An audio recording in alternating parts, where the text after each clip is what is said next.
Welcome to my channel. आज हम पढ़ेंगे लेट का इस्तेमाल।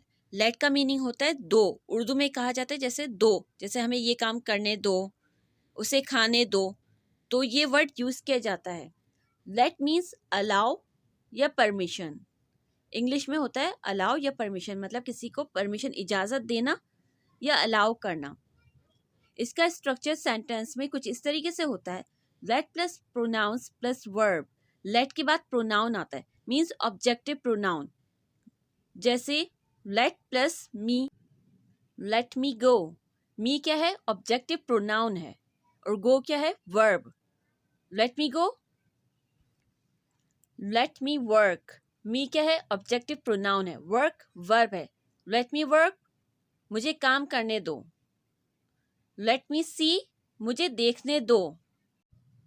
मी क्या है? ऑब्जेक्टिव प्रोनाउन, वो होता है आई का मी होता है। Let him to come, him लड़के के लिए यूज होता है, ये ही के लिए हिम होता है। हिम क्या है? ही का ऑब्जेक्टिव प्रोनाउन, उसे आने दो।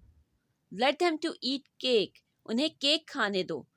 दे का धैम होता है, ऑब्जेक्टिव प्रोनाउन दे का धैम होता है, उन्हें केक खाने दो। Let us go for a walk. Let us का कॉन्ट्रैक्शन होता है लेट्स, लेट्स भी कह सकते हैं। आओ सैर को चलें। अस होता है वी का objective pronoun. Let us discuss the matter, आओ मामले पर जायजा लें। Let's discuss the matter.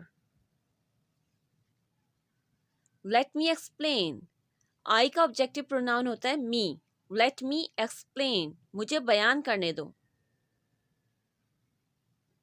Let me try, मुझे कोशिश करने दो। मी क्या है? आई का ऑब्जेक्टिव प्रोनाउन। ट्राई मीन्स कोशिश, लेट मीन्स दो, मुझे कोशिश करने दो। लेट इट ड्राई, इसे सूखने दो। इट नॉन लिविंग थिंग के लिए यूज होता है या फिर एनिमल के लिए। ड्राई मीन्स खुश्क होने दो।